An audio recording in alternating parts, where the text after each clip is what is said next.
Right.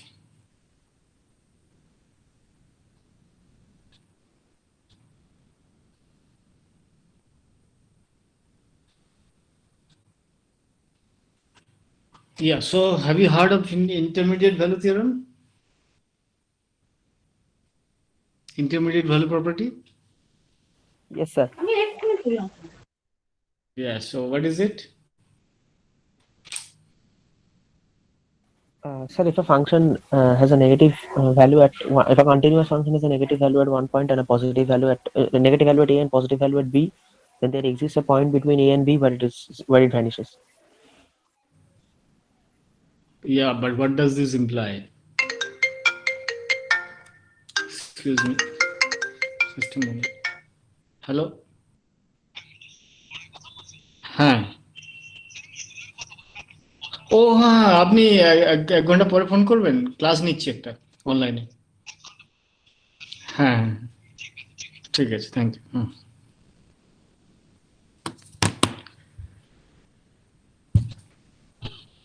All right, sorry for this disturbance. All right, so yeah, so intermediate value theorem. You are saying that if continuous function, it at one point it takes negative value, at one point it takes positive value, then it should vanish. But what does it imply? Sir, I don't understand your question properly. Can you elaborate on what you mean by what does it imply? Yeah, what does it imply? So, what does it imply about the range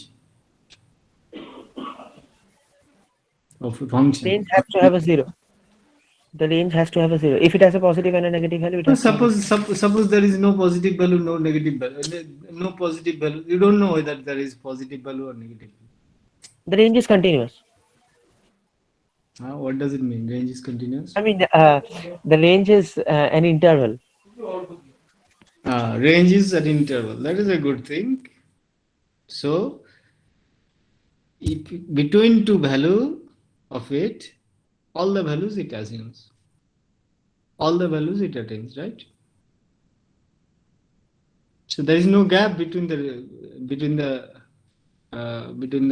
range, right? Between the points in the range.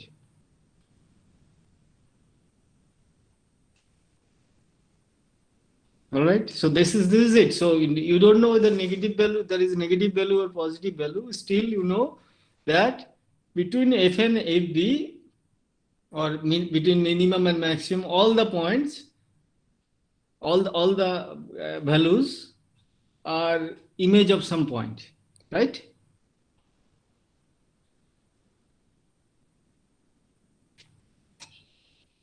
Yeah. So suppose f is a continuous function from a to b, or then between, so let C T 2 points in AB and so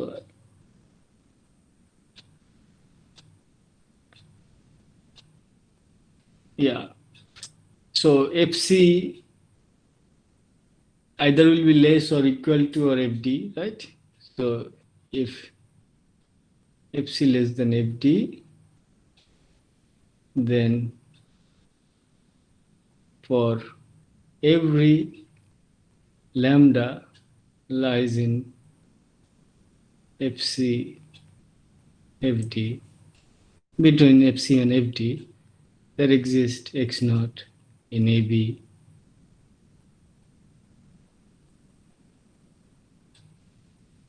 Yeah, so is it AB open or AB closed?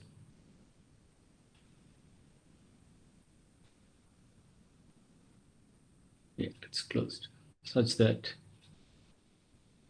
fx naught is lambda, right? Sir, last class you stated two theorems which you said you will prove next time. Of course, we are going towards that. Oh, okay. All right. So these theorems are non-trivial. So these are actually one theorem, not two theorems. So we'll prove the global version. All right. So, and this is not just true for closed interval. It is actually true for open interval also. So it's better to write this way.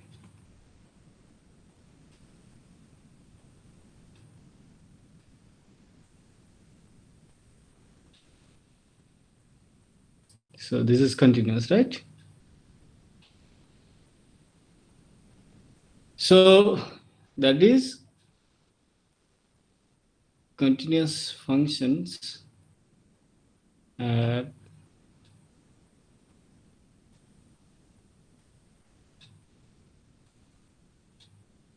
have intermediate value property.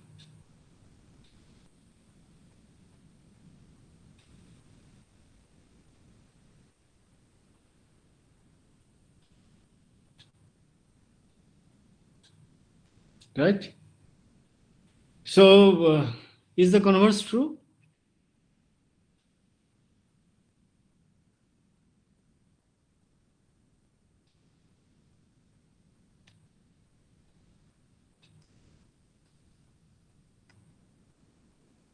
Is the converse true?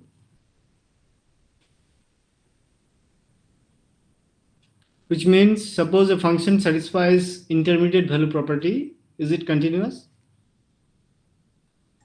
No. No. Can you give an example?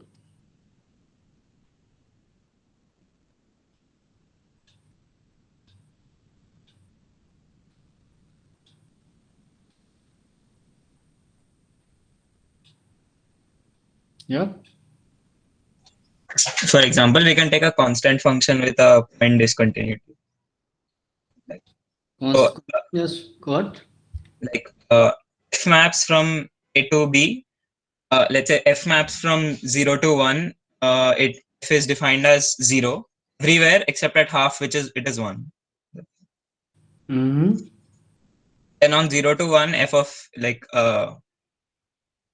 satisfies f of like all the values between 0 it satisfies, but it does not have. No, so say that the function, definition of the function.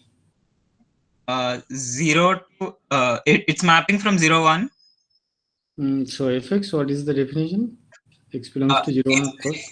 It's 0 everywhere except at half, and it's 1 at half. Acha, 0 in x not equal to half, right? And half or 1, right? 1. Anything. 1 if x equal to half. Is it what you are saying? Yeah. So on an interval 0 1, let's say, it is not continuous, but it satisfies the intermediate. Why? It does not satisfy clearly, right? It takes just two values. Sir, uh, just take any continuous function and exchange two values. Exchange any two values to make it discontinuous. Right. Hmm. Right. So that works. That works. So let me give you another class of functions. So for example,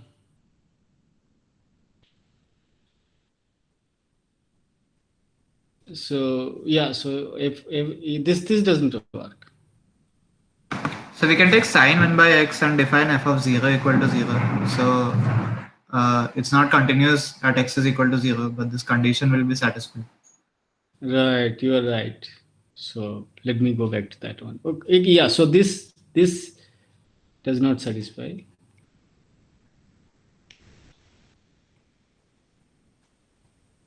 Intermediate value property.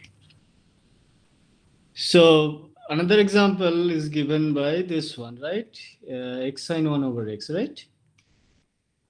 When x not equal to 0 and 0 when x equal to 0, right?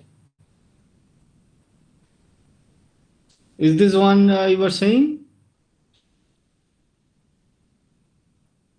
Yes, just sine 1 by. Okay, yeah, that too, I guess. Yeah.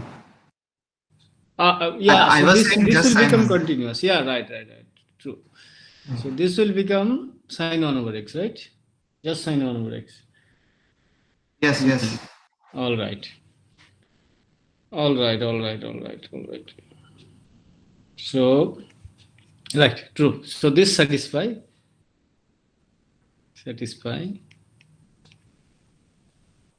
intermediate value property, but it is not continuous. So here now we'll actually give a class of functions where you will see this finding this example is very easy.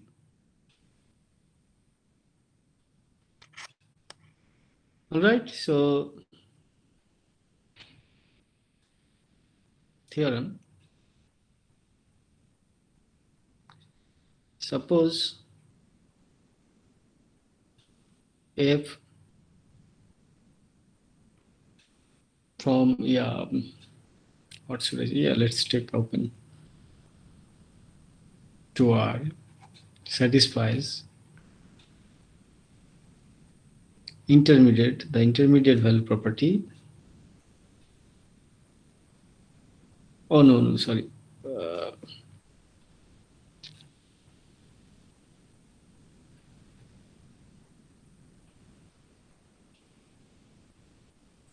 Is differentiable.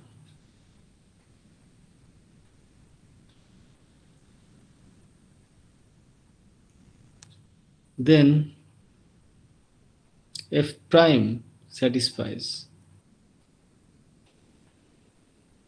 the intermediate value property.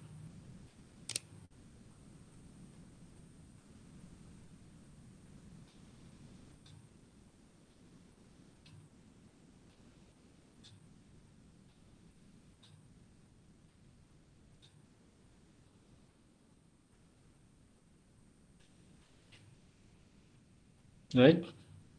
Do you see the do you understand the statement? So you take a differentiable function, then the derivative always satisfy intermediate value property.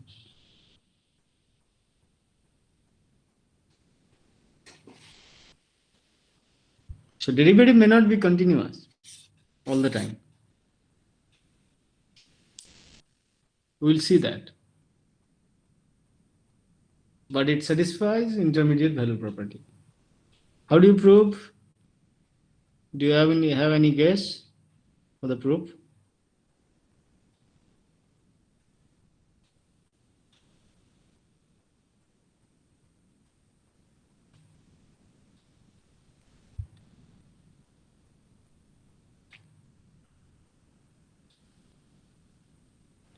Sir, applying Rolle's theorem on F, I think applying Rolle's theorem on F may work. Directly Rolle's theorem may not exist, may not be applied because you don't know if A equal to AB or those stuff. So Yes, sir. even before that, the fundamental theorem what I said that attending maximum implies derivative is zero. That one. But in this case, of course, what do you mean by intermediate value property? So assume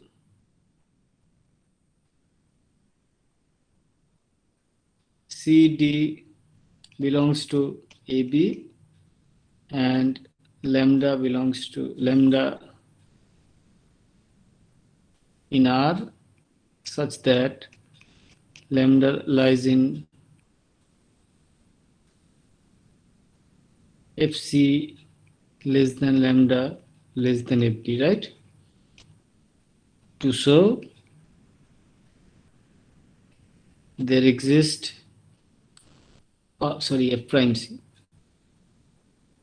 Yeah, there exist X naught in AB such that F prime X naught is lambda, right? This is what we need to show.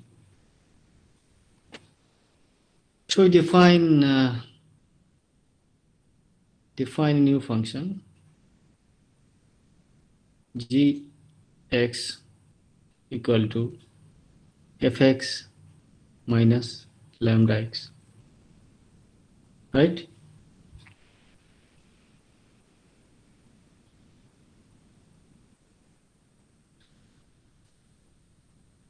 So if we want to so see here, if we show there is a maximum attained on interval, closed interval CD, maximum or minimum, then it is 0.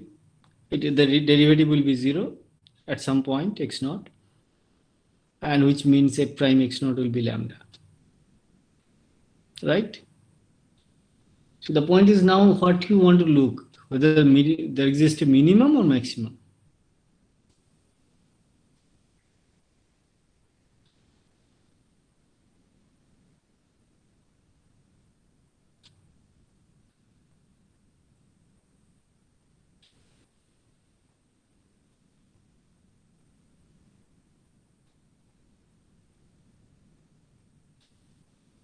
So you see here, what is G prime C?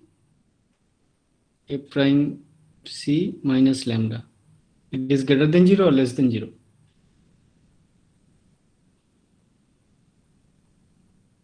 This is less than 0, right? Less than 0. No, this is less than 0.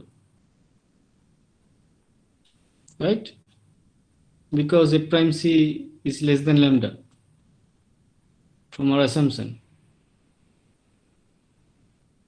So this means near C, G is decreasing, right? Which means there exists T1 in, it is decreasing, right? So there exists T1 in let's say C, D, such that G of T1 is less than G of C, right? And now look at G prime D. What is it? A prime D minus lambda. Now A prime D is bigger than lambda, so this is greater than 0 by our assumption.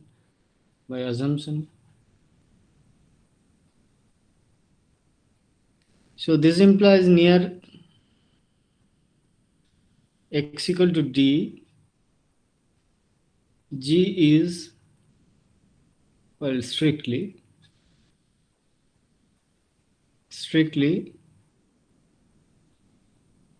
increasing, right? So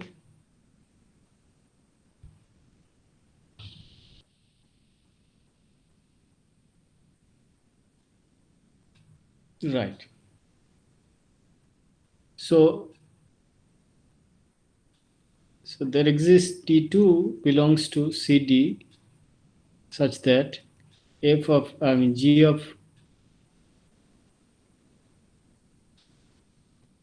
T2 is less than G of D, right?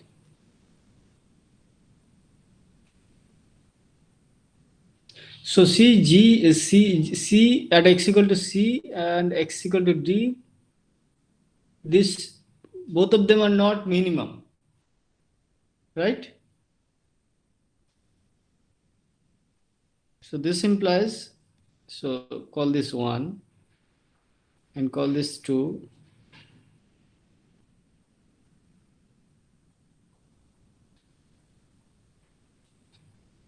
From 1 and 2, we get that G has no minimum,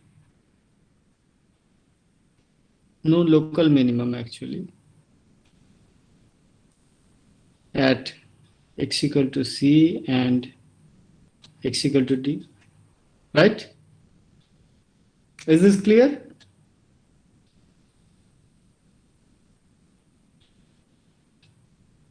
Yes, sir.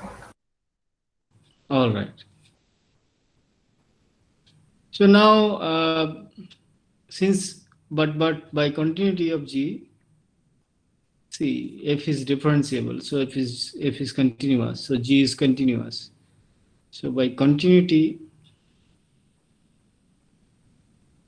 of G, we look at only CD to R. There exists x naught in CD closed interval, CD closed interval such that G of x naught is infimum of Gx on CD. All right. But previous argument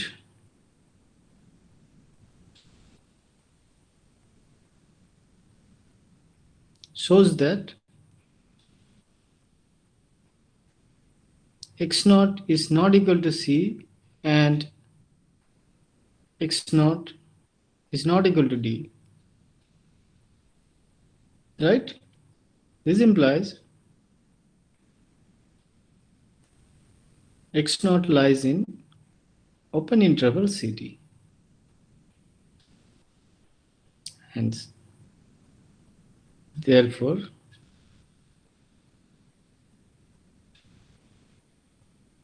G prime x naught, since G is differentiable, G prime x naught will be 0 because it attains minimum there, which means f prime x naught equal to lambda.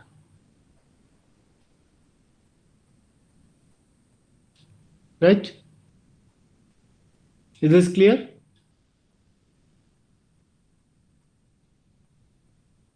Is the proof clear? Yes, sir. Yeah, if anybody have any question, please ask. This is simple proof, but a little bit of appreciation needed here. So derivative greater than 0 implies strictly increasing that. That is what we are using actually. Nothing else. And the other one is the continuity argument, which that in a closed interval minimum and maximum attains. So we are working with minimum here in this case. So therefore you see all the derivatives of functions satisfies intermediate value property, and derivatives may not be continuous. For example, consider fx x square sine 1 over x not equal to 0 and 0 when x equal to 0. So f is once differentiable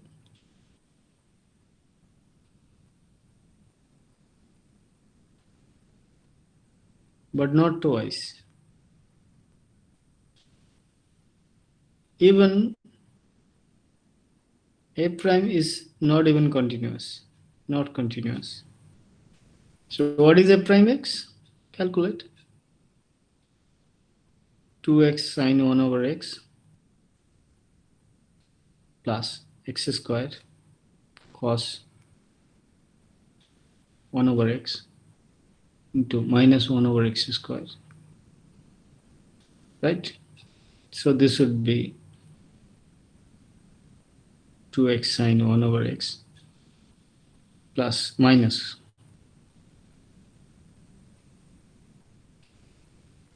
cos 1 over x. This is fine. See, cos 1 over x is there, present. It likes the previous example. So this satisfies intermediate value property, but not even continuous, since this cos 1 over x is not continuous. All right. So now we come to this theorem I wrote last time. Actually, we will not assume continuously differentiable. We will not assume continuously differentiable at the moment, and we will not if you don't assume, you will not get, we will not get continuously differentiable also. So let me state the theorem which we are going to prove. Continuity of the derivative, this part will not do at this point. Okay, so let me write the theorem what we are going to prove again. So this is the theorem which is inverse function theorem in dimension 1.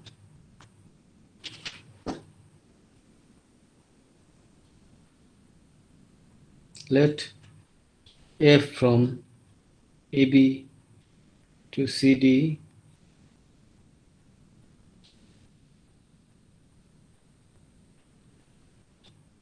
surjective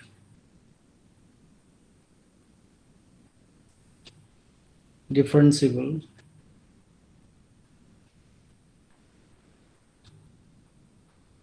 and f prime x not equal to 0 for all x in AB. Then, so we are not looking at just the range.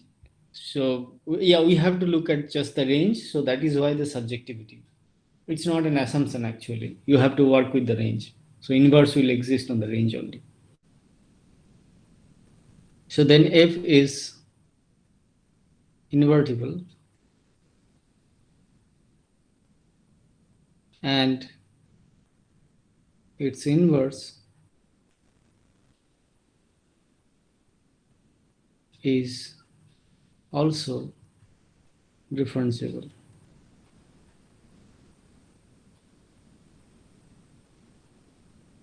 With, actually we know the derivative also, with the derivative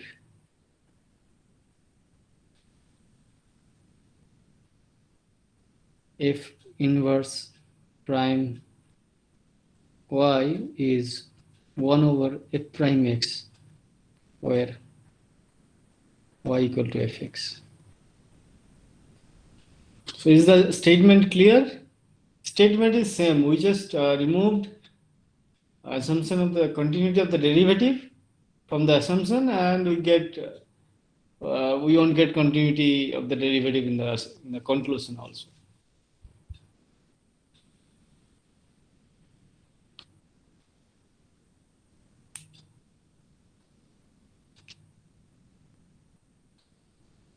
Is the statement clear? See, once you have this one here like this, it will, if you assume f prime is continuous, it will automatically be continuous. So that is not a big removal.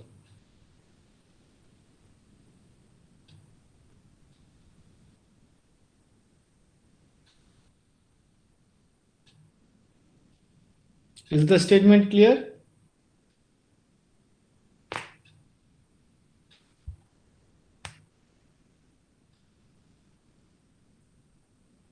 Yes, sir. All right. So we'll use one more fact from last semester's course. So the following fact.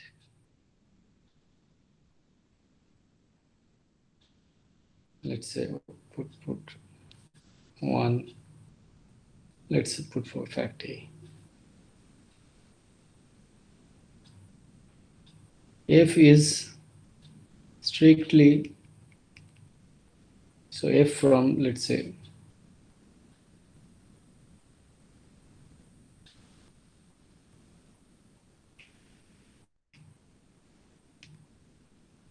surjective strictly increasing continuous function, then f is invertible and inverse is also continuous. So do you know this theorem or this fact?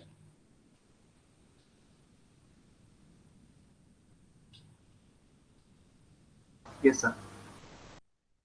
So strictly increasing implies it is invertible, and of course we have continuous function here that implies the inverse is also continuous. So if you don't know it, then do a proof. So proof is interesting. Use sequence. It's not very big deal, but one should know this properly. All right. So we'll use this fact. So maybe I should tell few things about inverse function theorem. So in general, the inverse function theorem is a very general stuff. It is there in Rn, it is there in infinite dimensional spaces, a lot of stuff, and it gives lot of mathematics. So it's just the basic starting point is dimension 1, which I'm talking here. But in fact, this is true much more generality. Even now on, people do research on this or uses this now and then all the time. Whoever does analysis, geometry stuff, all the time people use inverse function theorem. In higher dimension, there is something called implicit function theorem, which comes from inverse function theorem. So this is a very big one, inverse function theorem. If you look at the whole generality, and this is the very basic case here we are working on. Sir, Yes. Yeah, please ask. I can't understand higher dimension. What sort of form we use of this theorem? It's same form. Derivative non-zero, then you'll get local inverse in a neighborhood of x. You will not get this whole thing in the whole of AB. It's a local form you'll get. So here it will be higher dimension to higher dimension surjectives. You don't need surjective that time. What you need is derivative non-zero implies there exists a neighborhood where it is invertible, and inverse is also differentiable.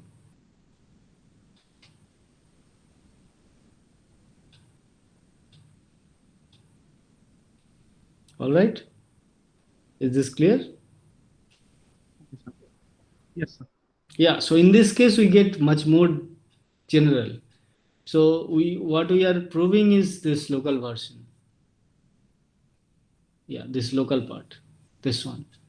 Sorry, we are not proving the local part, but this is what will be generalizable into a higher dimension. Okay. For global, to get global thing, you need some condition. It is not automatic. Only in R it is automatic.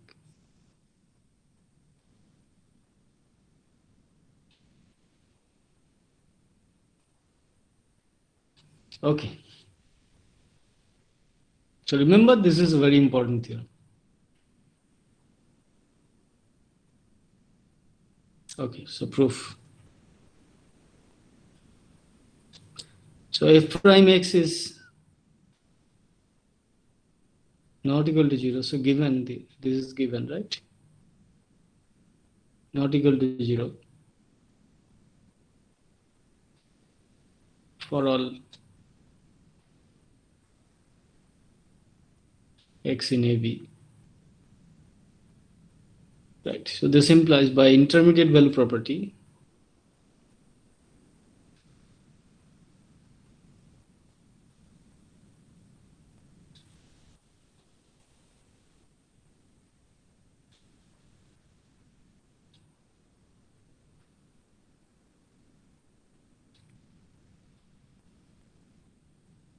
so you are using right now the intermediate value property proved.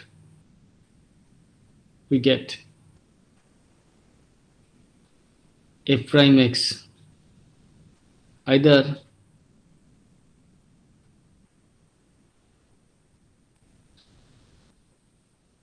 f prime x is greater than 0, it's not double prime.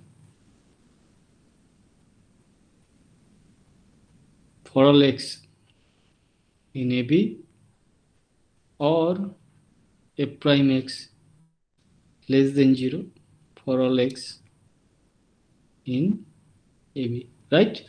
Is this clear? If you get some positive and some negative, then there will be a point where it is 0, right? But it's non-zero given.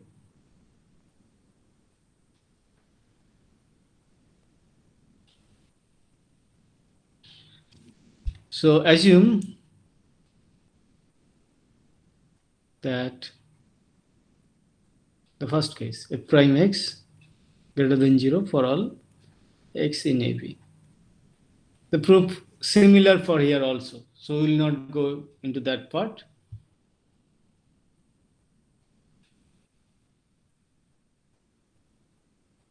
Right. So this is what we Sir, assume. 1 second. Yeah. Can we took out the reason that it must be continuously differentiable, right? Yeah, derivative. We took out that Continuity of the criteria. derivative we don't need. Okay, but here when Continuity. we are applying intermediate value property, we need the Yeah. continuity of No, you don't need continuity. That's what we proved, right? So you have not seen this proof, right? Here. answer. If f is differentiable, then derivative satisfies intermediate value property. Okay, right. That is the reason we proved this one. And that is the reason we don't need continuity. Hmm. Right? That is the reason we can remove the continuity and we still get the theorem. So I'm proving the very basic. I can assume continuity and we get the whatever we assume, we wrote there. That statement is true. But even without continuity also you have theorem. Without continuity of the derivative. Because of this intermediate value property of the derivative. Alright, this implies f is straightly increasing.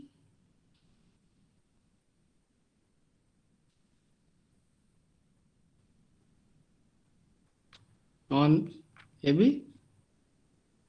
So by mean value theorem, right? We have already proved this. Derivative is strictly greater than 0 for all x in AB implies f is strictly increasing. Now we use this fact A. By fact A,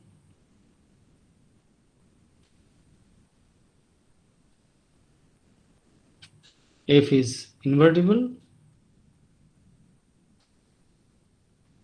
and inverse is continuous. So actually this part is non-trivial in higher dimension. It's not so easy because we don't have this notion of increasing, decreasing in higher dimension.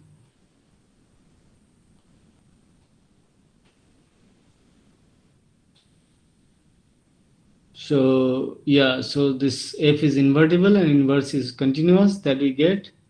Now what remains is we need to show f inverse is differentiable.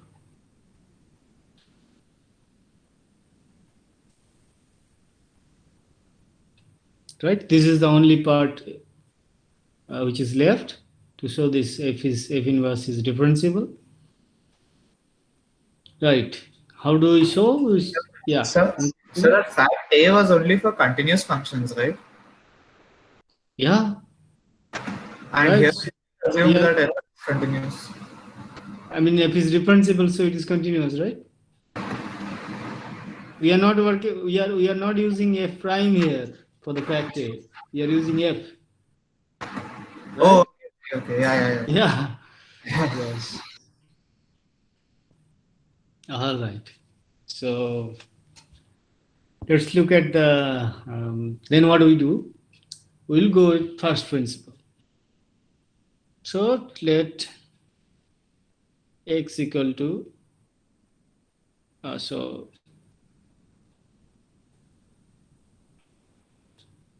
let y belongs to CD, right? So by surjectivity,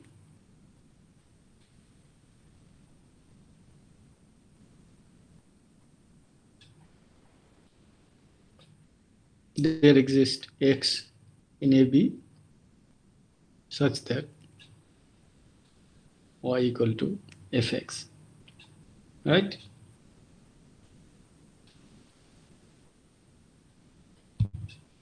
Now we want to look at the following. So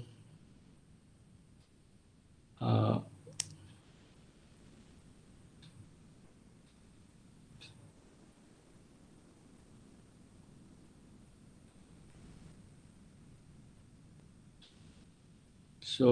so this implies x equal to f inverse y,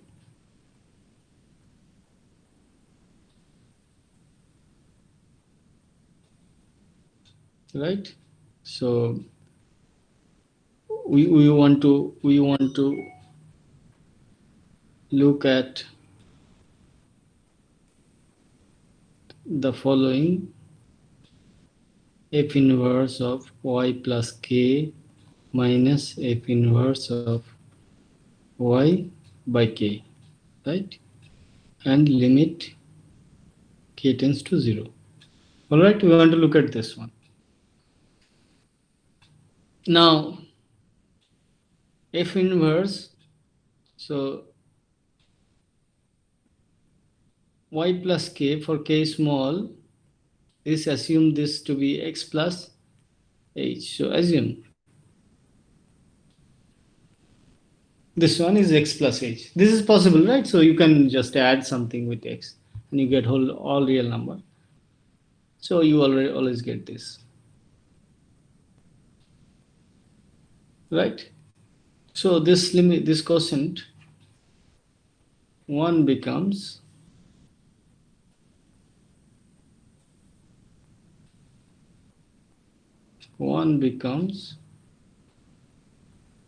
limit k tends to 0 x plus h minus x by k, which means limit k tends to 0 h by k. Now limit k tends to 0 and look at what k is. So this y plus k will be f of x plus h. So this implies k equal to f of x plus h minus fx. So limit k tends to 0 h by f of x plus h minus fx. Now as k tends to 0, h also tends to 0, since f inverse is continuous, right? So which is this limit one can write as limit h tends to 0 h by f of x plus h minus fx. So this should be 1 over f prime x, right? Hence f inverse is differentiable,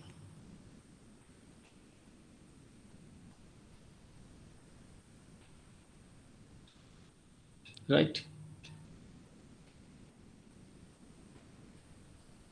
So here this is an interesting exercise just to convince yourself that if we, in addition, if we Sir, can you show how h tends to 0 as k tends to 0? One second. yeah, since f prime x, what is h? H is what? H is, so what is k is this, and what is h? H is f prime y plus k minus f inverse y, right? So use the continuity of f inverse, right? As k tends to 0, this goes to 0, Okay. isn't it? Yes, yes. As k tends to 0, h also goes to 0. Yeah. Sir, Yes. sir, can you go to the start of the proof? Mm-hmm. Uh, sir, can you explain like how this like either f prime x how is it like how can we im- uh, say this using the intermediate value property? Uh, Yeah. So suppose not. So suppose there exists x1 such that f prime x1 greater than 0, and there exists x2 such that f prime x2 is less than 0, right? If it does not happen, if either or does not happen, then this happens, right? yes, sir. Now can you apply intermediate value property? So this is x2, not x0,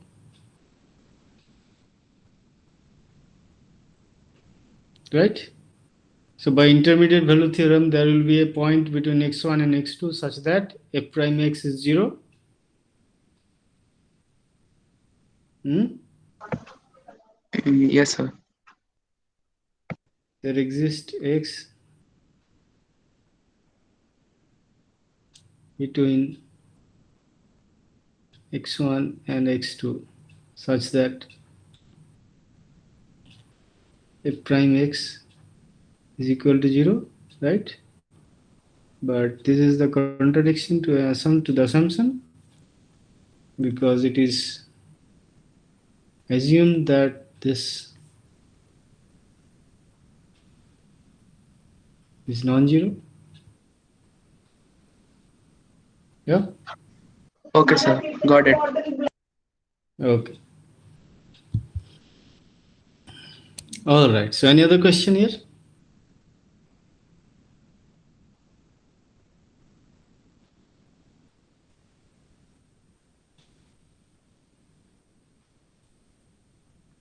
Right. So So one thing I didn't understand. So how do we know that f inverse y plus k is well defined? Because the function isn't injective, right? So how do we know that the inverse maps you? function is not injective. What are you saying? It is strictly increasing. Oh, okay. I got it. Sorry. Yeah. Function is already 1 1. So this implies f is 1 1. So this is perfectly well defined. Yeah. So the main thing is that increasing gives us a lot of things here, which does not work in higher dimension. And that makes the theorem is very non-trivial.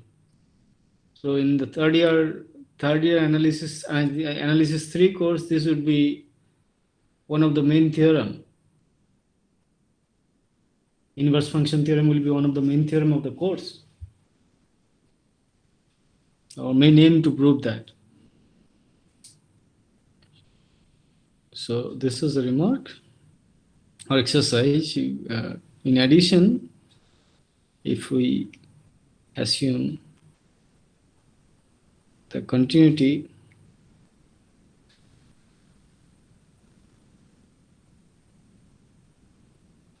of the derivative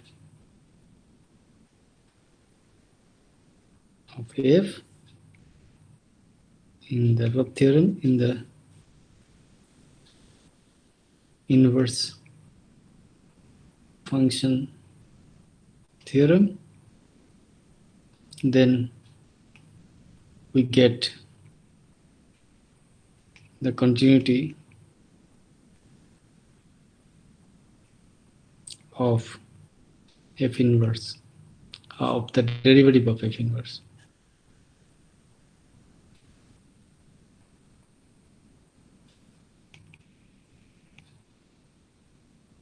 Of f inverse. There is a remark now.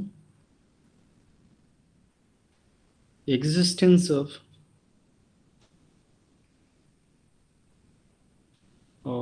F inverse does not imply that the derivative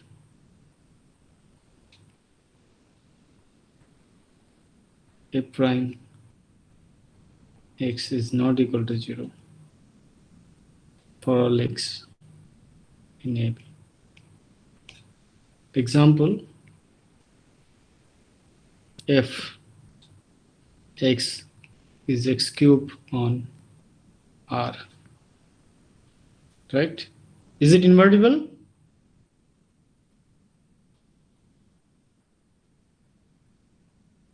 F is invertible. So check this. This is very easy. It is 1 1 on 2.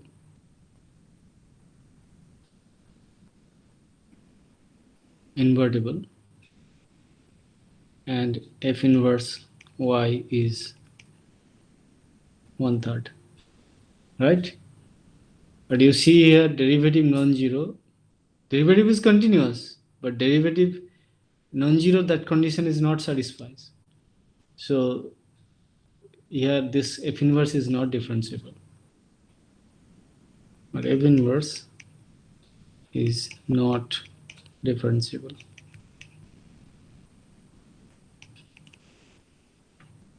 Right? So you see here in this statement, f inverse 0 is crucial for inverse to be differentiable. And you see it in the derivative formula also, 1 over f prime, right? So f prime 0 has to, f prime this has to be non-zero. But existence of inverse,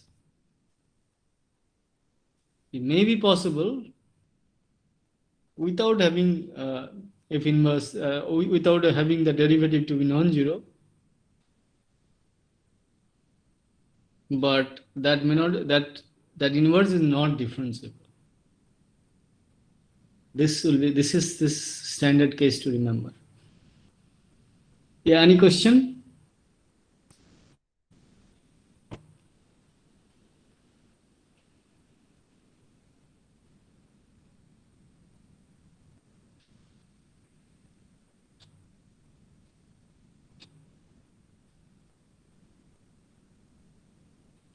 Okay, then, so we leave it for today. We'll meet you on Friday.